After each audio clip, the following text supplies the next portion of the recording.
Well, this area was logged last summer, and this is what's left of it. A lot of tops, a lot of weeds. To put it bluntly, the forest is being devastated. We never thought the state would cut the trees down at such an unprecedented rate.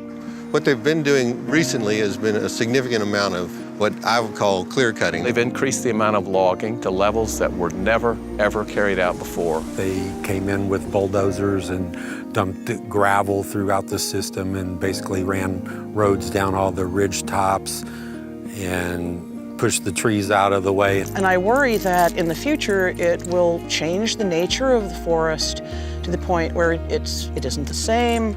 The trails may be closed or damaged to the point where they're very difficult. The Division of Forestry has had their budget slashed these last several sessions of the legislature, and they've been told to generate that lost income by selling trees, and they're using that money to fund the Department of Natural Resources. We trusted that the forest would be managed carefully and intelligently. I was seeing whole loads go out of here that didn't seem to be 15 or 16 inches in diameter. And I thought the purpose would have been to selectively cut the big timber, but that's not what they did. Some of it's probably used for furniture, but a majority of it goes to make pallets. They take a little bit of the tree they want and then leave the rest of it lay.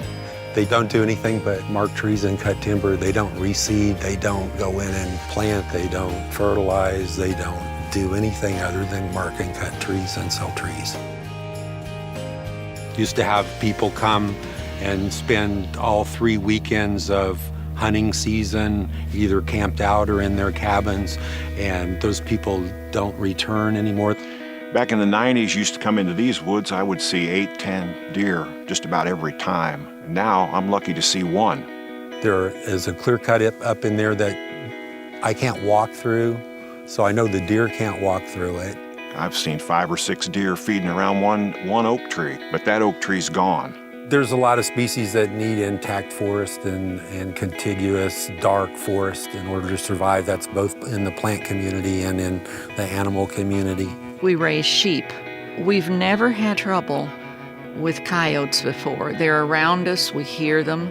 This last year, right after they got through cutting, the coyotes moved over on us. They killed 3 lambs. I spent a lot of happy hours in these woods hunting grouse. They're gone. Their claim is that once they clear cut these woods, the grouse will come back.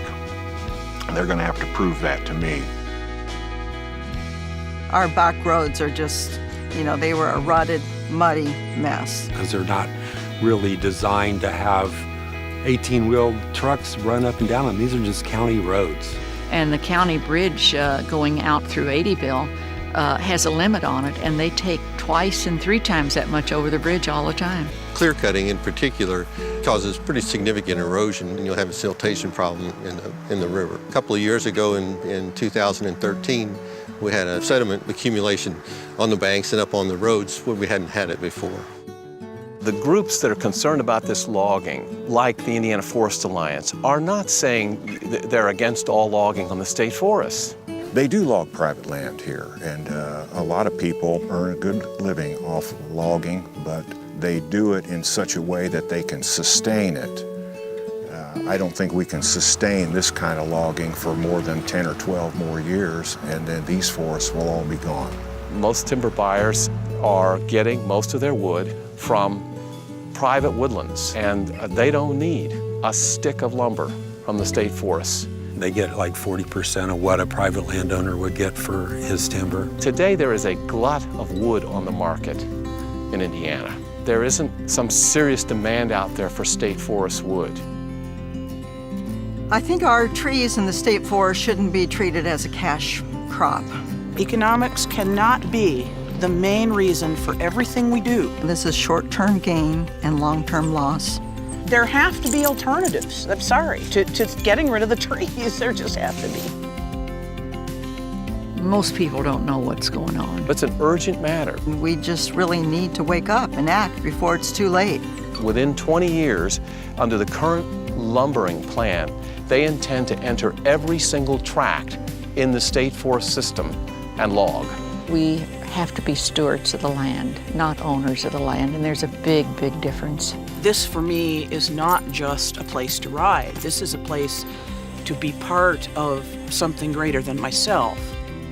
People need to know if they want large areas of wild nature to remain in Indiana State Forest, they need to let Governor Pence and their legislators and the DNR director know that today. This is my refuge, and I don't want to lose it, and I don't want the people of Indiana to lose it. I don't know what they're going to do when the timber sales begin to decline because, we only have so much, and when it's gone, it's gone.